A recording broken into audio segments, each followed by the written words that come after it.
بسم اللہ الرحمن الرحیم۔ السلام علیکم پیارے طلبہ، آج کی اس ویڈیو میں میں تمام طلبہ کا استقبال کرتا ہوں۔ جماعت ہفتم، مضمون سائنس، سبق نمبر 4، جانداروں کی دنیا۔ ہم غیر کفیل نباتات یعنی ہیٹروٹروفک پلانٹس کے بارے میں سمجھیں گے۔ غیر کفیل نباتات میں خضرہ نہیں پایا جاتا۔ یہ میزبان نباتات پر رہ کر زندہ رہتے ہیں۔ انہیں غذا میزبان نباتات سے ہی ملتی ہے۔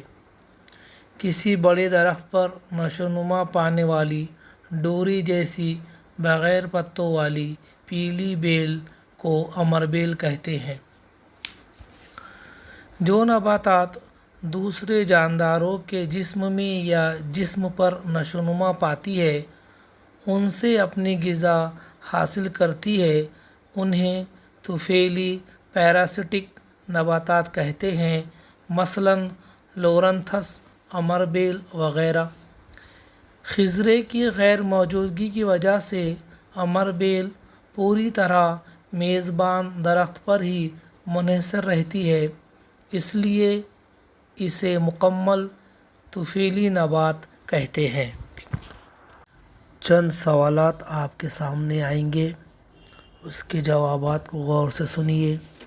سوال نمبر 1، لورنتھس میں شعاع ترقیب کا عمل کس کے ذریعے ہوتا ہے؟ لورنتھس کے فضائی حصے میں سبز پتے ہوتے ہیں۔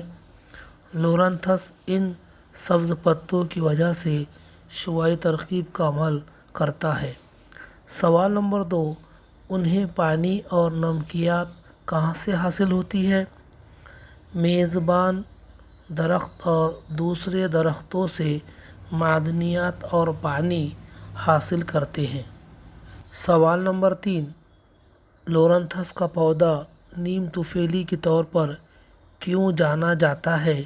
جواب، لورنتھس جذب کر سکتے ہیں۔ غذائیت کے ساتھ ساتھ دوسرے پودوں کا پانی جذب کرتے ہیں۔ مٹی پر اگنے کی بجائے ان کے پاس خاص نظام موجود ہے جسے ہسٹوریا کہا جاتا ہے، جس کے ذریعے یہ داخل ہوتا ہے۔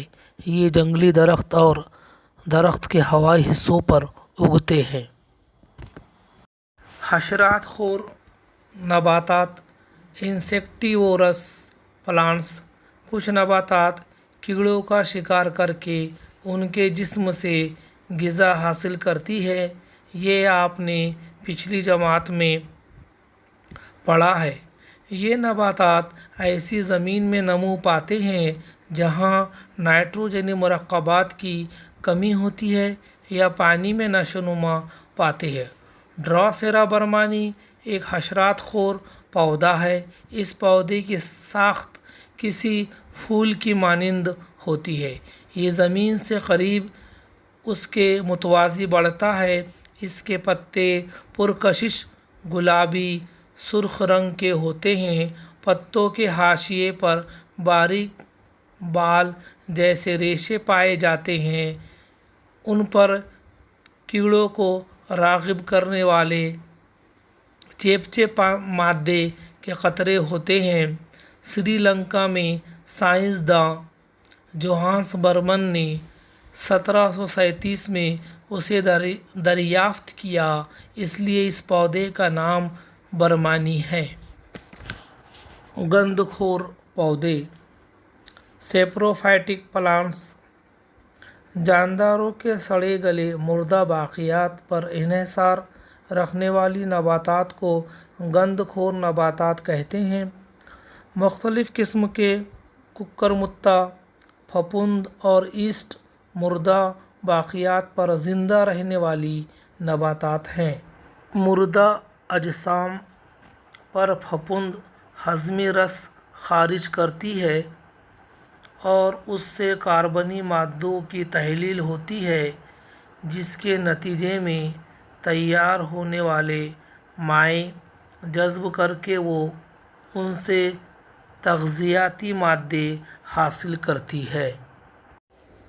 اسے ہمیشہ ذہن میں رکھیں، چند پھپھوند کی وجہ سے غذا آلودہ ہو جاتی ہے اور مختلف قسم کے امراض کا باعث بنتی ہے۔ کچھ پھپھوند میں ادویاتی خصوصیات پائی جاتی ہے۔ ایسٹ بریڈ تیار کرنے اور تخمیر کے عمل کے لیے استعمال ہوتی ہے۔ مشروم میں وٹامن اور لوہا وافر مقدار میں پایا جاتا ہے۔ پیارے طلباء، اب ہم اس چارٹ کو پڑھیں گے اور سمجھیں گے کہ نباتات میں تغذیاتی مادوں کے کام کیا ہے اور ان کی کمی سے کیا اثرات ہوتے ہیں۔ Number 1، nitrogen. پروٹین خضرے اور خلیے مائع کا اہم جز ہے۔ نشوونما رک جاتی ہے، پتے زرد پڑ جاتے ہیں۔ Number 2، phosphorus. روشنی کی توانائی کی کیمیائی توانائی میں تبدیلی۔ بے موسم پتوں کا جھڑنا، تاخیر سے پھول لگنا، جڑ کی نشوونما رک جانا۔ Number 3، potassium. عمل تحول کے لیے ضروری۔ تنے کا پتلا ہونا، پتوں کا سکڑنا، نشاستہ تیار نہ ہونا۔ Number 4، magnesium. خضرہ تیار کرنا، نشوونما کی شرح میں کمی، پتوں کا زرد ہونا۔ نمبر 5، لوہا۔ خضرہ تیار کرتا ہے، پتے زرد ہو جاتے ہیں۔ Number 6، manganese. محرک آب کا اہم جز تیار کرتا ہے، نشوونما رک جانا، پتوں پر داغ پڑ جانا۔ نمبر 7، جست۔ محرک آب اور اس کے اجزاء تیار کرنا، نشوونما رک جانا، پتے زرد ہو جانا۔ پیارے طلباء، ہم نے نباتات میں تغذیاتی مادوں کے کام اور ان کی کمی سے ہونے والے اثرات کو دیکھا۔ پیارے طلباء، مجھے امید ہے کہ آپ اس ٹاپک کو سمجھ گئے ہوں گے۔ اگلا ٹاپک کل لیں گے۔ اللہ حافظ۔